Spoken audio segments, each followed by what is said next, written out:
Hello everyone, आज हम management accounting के दो टॉपिक्स को कवर करेंगे, जिसमें से पहला है आपका difference between cost accounting and management accounting. कल हमने जो है फाइनेंशियल अकाउंटिंग और मैनेजमेंट अकाउंटिंग का डिफरेंस किया था। आज हम जो है मैनेजमेंट अकाउंटिंग को कॉस्ट अकाउंटिंग से डिफरेंशिएट करेंगे। तो सबसे पहला ऑब्जेक्टिव जो आ गया आपका, जो बेस आ गया डिफरेंस का, वो है ऑब्जेक्ट, कि उद्देश्य क्या रहता है। तो कॉस्ट अकाउंटिंग का उद्देश्य, जैसे आपने किया भी है, कि कॉस्ट अकाउंटिंग में जो है हम कॉस्ट मेजर करते हैं, चाहे वो किसी प्रोडक्ट की हो या फिर किसी सर्विस की हो, पर यूनिट हो, डिपार्टमेंट वाइज हो, वो कॉस्ट मेजर की जाती है। जबकि मैनेजमेंट अकाउंटिंग का मेन उद्देश्य जो है वो इंफॉर्मेशन प्रोवाइड करवाना है, ताकि डिसीजन मेकिंग पॉलिसीज जो है वो बनाई जा सके। टाइमली इंफॉर्मेशन जब तक प्रोवाइड नहीं की जाएगी तब तक जो है डिसीजन मेकिंग टॉप लेवल के द्वारा नहीं की जा सकती। सेकेंड जो आपका डिफरेंस आ गया वो है स्कोप, कि किसका स्कोप ज्यादा वाइडर है, किसका लिमिटेड है। तो कॉस्ट अकाउंटिंग का स्कोप जो है वो लिमिटेड होता है, क्योंकि इसमें सिर्फ डाटा, सिर्फ फिगर्स को जो है कॉस्ट के लिए यूज किया जाता है, कॉस्ट एज सेटलमेंट के लिए, कॉस्ट को जानने के लिए यूज किया जाता है। जबकि मैनेजमेंट अकाउंटिंग का स्कोप जो है वो वाइडर रहता है, क्योंकि इसमें कॉस्ट अकाउंटिंग के डाटा को भी इंक्लूड किया जाता है, फाइनेंशियल अकाउंटिंग को भी इंक्लूड किया जाता है। इसके अलावा टैक्स प्लानिंग, टैक्स एडमिनिस्ट्रेशन, सारे जो है इसमें शामिल किए जाते हैं। उसके बाद आ गया आपका नेचर, कि कौन सी फिगर्स जो है ली जाती हैं। इसमें हम पास्ट प्लस प्रेजेंट डाटा जो है वो इंक्लूड करते हैं। जबकि मैनेजमेंट अकाउंटिंग में जो फिगर्स लगाई जाती हैं वो एस्टिमेटेड होती हैं और फ्यूचर के लिए रहती है। फ्यूचर डाटा जो है, फ्यूचर फिगर्स जो है वो यूज की जाती हैं। जो नेक्स्ट डिफरेंस है हमारा वो है डाटा यूज, कि किस तरह का डाटा जो है कॉस्ट अकाउंटिंग या मैनेजमेंट अकाउंटिंग में यूज किया जाता है। तो कॉस्ट अकाउंटिंग में यूज किए जाने वाला डाटा जो है वो क्वांटिटेटिव नेचर का होता है, मीन सिर्फ मॉनेटरी फॉर्म में जो है आपका डाटा यूज किया जाएगा। जबकि मैनेजमेंट अकाउंटिंग में आपका डाटा यूज किया जाने वाला क्वांटिटेटिव प्लस क्वालिटेटिव, दोनों तरह के डाटा, मॉनेटरी और नॉन मॉनेटरी डाटा जो है यहाँ पे यूज किए जाते हैं। मॉनेटरी डाटा आ गया, जैसे 10,000 रुपए का रॉ मटेरियल खरीदा है, यहाँ प्रोडक्शन जो है वो 50,000 रुपए की हुई है। और qualitative data non monetary form में, जैसे कि एफिशिएंसी सेल्समैन की कितनी थी, कितना उसने सेल कर पाया, तो वो चीजें भी मैनेजमेंट अकाउंटिंग में यूज जो है की जाती हैं। नेक्स्ट डिफरेंस आ गया आपका डेवलपमेंट। तो कॉस्ट अकाउंटिंग जो है वो पुराना, एक तरह से इसकी डेवलपमेंट पहले की है, जबकि मैनेजमेंट अकाउंटिंग की डेवलपमेंट जो है कुछ सालों पहले की ही है। तो ये तो कॉस्ट अकाउंटिंग जब हमारा इंडस्ट्रियल रेवोल्यूशन आया था,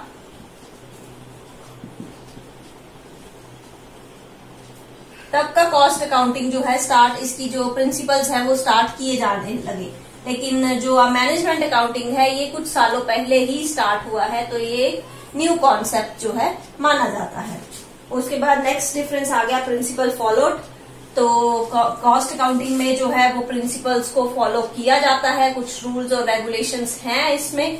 जबकि मैनेजमेंट अकाउंटिंग में कोई स्ट्रिक्ट रूल्स जो है वो फॉलो नहीं किए जाते हैं। ये पर्सन टू पर्सन या बिजनेस टू बिजनेस जो है वेरी कर सकता है। इसमें जो है आपके कोई पर्टिकुलर प्रिंसिपल्स या कन्वेंशंस को या कॉन्सेप्ट्स को फॉलो नहीं किया जाता है। तो ये था आपका cost accounting and management accounting में डिफरेंस। जो नेक्स्ट टॉपिक हम करने जा रहे हैं वो है कन्वेंशंस ऑफ मैनेजमेंट अकाउंटिंग। वैसे तो मैनेजमेंट अकाउंटिंग में किसी तरह के कॉन्सेप्ट्स, प्रिंसिपल्स, कन्वेंशंस जो है वो नहीं रहते हैं, लेकिन साल भर दर साल जो है एक्सपीरियंस के बेसिस पे, ट्रायल एंड एरर मेथड के बेसिस पे जो है कुछ ऐसे कन्वेंशंस बना दिए गए हैं जिससे बिजनेस को चलाना जो है ज्यादा इजी हो जाता है। अगर हम उन कन्वेंशन, उन प्रिंसिपल्स को फॉलो करें जो ऑलरेडी एक्सपीरियंस के बेस पे जो है कई बिजनेसमैन ने बनाए हैं, ट्रायल एंड एरर मेथड के बेसिस पे बनाए हैं, कि ट्राई किया था किस सिचुएशन में कौन सा चीज सही बैठ रही है, तो उसके बेसिस पे कुछ कन्वेंशंस जो है मैनेजमेंट अकाउंटिंग में सेट की गई हैं। तो फर्स्ट कन्वेंशन आ गई आपकी कंसिस्टेंसी। कंसिस्टेंसी का मतलब है कि सिमिलरिटी रहनी चाहिए। आप जो भी फाइनेंशियल डाटा या कॉस्ट अकाउंटिंग का डाटा या किसी भी तरह की इंफॉर्मेशन जो कलेक्ट कर रहे हो, वो साल भर दर साल उसको कलेक्ट करने का जो मेथड है वो सिमिलर रहना चाहिए। जिसका फायदा क्या होता है कि आप कंपैरिजन कर सकते हो टाइम टू टाइम अपने बिजनेस का डिफरेंट ईयर्स में या फिर अपने बिजनेस का दूसरे बिजनेस के साथ। तो सिमिलर अगर मेथड यूज किए जाएंगे हर साल तो उससे जो है कंपैरिजन करना जो है सही रहेगा। इसका मतलब ये नहीं है कि आप मेथड को चेंज ही नहीं कर सकते। बदलती अगर सिचुएशन मार्केट सिचुएशन बदल रही है तो आप मेथड को चेंज कर सकते हैं, पर हो सके तो हमें कंसिस्टेंसी की प्रिंसिपल को फॉलो जो है वो करना चाहिए। नेक्स्ट आपका कन्वेंशन आ गया इंक्लूजन ऑफ पॉसिबल लॉसेस, कि जहां तक हो सके मैनेजमेंट अकाउंटिंग में जब हम जो है इंफॉर्मेशन कलेक्ट करते हैं तो जो जितने भी पॉसिबल लॉसेस हैं उनको जो है मैनेजमेंट अकाउंटिंग में इंक्लूड, डिसीजन मेकिंग में इंक्लूड करना चाहिए। हालांकि वो पॉसिबल प्रॉफिट्स हैं, जो फ्यूचर में होने वाले प्रॉफिट्स हैं, उसको इंक्लूड नहीं करना चाहिए। जैसे कि प्रिंसिपल ऑफ कन्वेंशन जो कि फाइनेंशियल अकाउंटिंग में यूज किया जाता था, प्रिंसिपल ऑफ प्रूडेंस जिसको बोलते हैं हम, उसको फॉलो यहाँ पे किया जाना चाहिए। नेक्स्ट कन्वेंशन आ गई आपकी कॉस्ट अंडर नॉर्मल सिचुएशन, कि जब भी हम मैनेजमेंट अकाउंटिंग के अंदर इंफॉर्मेशन कलेक्ट करते हैं ताकि सही डिसीजन मेकिंग किया जा सके तो उसमें हमें वो कॉस्ट इंक्लूड करनी चाहिए जो कि नॉर्मल सिचुएशन में रहती है। अदरवाइज कुछ एबनॉर्मल सिचुएशन हो गई, जैसे आग लग गई या चोरी हो गई या फिर किसी तरह के ऑब्सोलेंस हो गया मार्केट में, तो उसकी वजह से कॉस्ट में आने वाले चेंजेस को जो है इंक्लूड नहीं करना चाहिए। जो नॉर्मल कॉस्ट है, क्योंकि ये इस तरह के नॉर्मल चीजें कभी कभार जाकर होंगी तो वो हर साल कॉस्ट पे इफेक्ट नहीं डालेंगी, जिसका जो है डिसीजन मेकिंग पॉलिसी पे इफेक्ट पड़ता है। नेक्स्ट आपका कन्वेंशन आ गया कन्वेंशन ऑफ द ऑब्जेक्टिविटी, कि ऑब्जेक्टिविटी के कन्वेंशन को, प्रिंसिपल को भी मैनेजमेंट अकाउंटिंग में फॉलो किया जाना चाहिए। मतलब ह्यूमन बायसनेस का वहां पे जो है जहां तक पॉसिबल हो सके ह्यूमन बायसनेस के लिए कोई जगह जो है नहीं होनी चाहिए, कि पर्सन अपनी बायसनेस के बेस पे किसी को एफिशिएंट दिखा रहा है, किसी को इनएफिशिएंट दिखा रहा है, तो वो चीज जो है मैनेजमेंट अकाउंटिंग में डाटा कलेक्ट करते वक्त जो है नहीं होनी चाहिए। नेक्स्ट कन्वेंशन आ गया आपका मेजर ऑफ एफिशिएंसी। वैसे तो जो भी एफिशिएंसी किसी भी बेस पे, सेल्स के बेस पे या किसी और बेसिस पे की जा सकती है मेजर, पर नॉर्मली जो है एफिशिएंसी को हम कैपिटल जो एम्प्लॉयड है, जो कैपिटल इन्वेस्टेड है, उस पे कितना रिटर्न मिल रहा है उस बेसिस पे करते हैं। इसका फायदा क्या रहता है कि आप अपने लेवल के कंसर्न के साथ, बिजनेस ऑर्गेनाइजेशन के साथ तो कंपेयर कर ही सकते हो, उसके साथ साथ जो है आप अपने से बड़े या छोटे बिजनेस कंसर्न के साथ भी अपना कंपैरिजन जो है कर सकते हो, क्योंकि जो कैपिटल रिटर्न है, रिटर्न ऑन कैपिटल एम्प्लॉयड है, वो आपका परसेंटेज फॉर्म में होता है। Capital employed is equal to return divided by capital employed into 100। तो जब ये परसेंटेज में आ जाता है तो ये एक सिमिलर इनको बेस मिल जाता है। अब कोई बिजनेस ऑर्गेनाइजेशन 10,000 करोड़ रुपए इन्वेस्ट कर रहा है, कोई 50,000 करोड़ इन्वेस्ट कर रहा है, तो इन फिगर्स को लेके उनका कंपैरिजन जो है नहीं किया जा सकता। लेकिन जब हम जो है उसको रिटर्न ऑन कैपिटल एम्प्लॉयड की फॉर्म में यानी कि परसेंटेज की फॉर्म में लिखेंगे तो उनका कंपैरिजन करना जो है वो पॉसिबल हो जाता है। नेक्स्ट हमारा जो कन्वेंशन आ गया वो आ गया यूज ऑफ स्टैंडर्ड फॉर्म्स, कि जब भी डाटा कलेक्ट किया जाता है तो उसके लिए फॉर्म्स जो है वो बनाए जाते हैं। फॉर्म्स जो है आपके प्रिंट होते हैं, जैसे आप कॉलेज में एडमिशन लेते हो तो उसके लिए एप्लीकेशन फॉर्म जो है भरवाया जाता है, तो वो सिमिलर रहना चाहिए, स्टैंडर्ड एक उसका फिक्स होना चाहिए।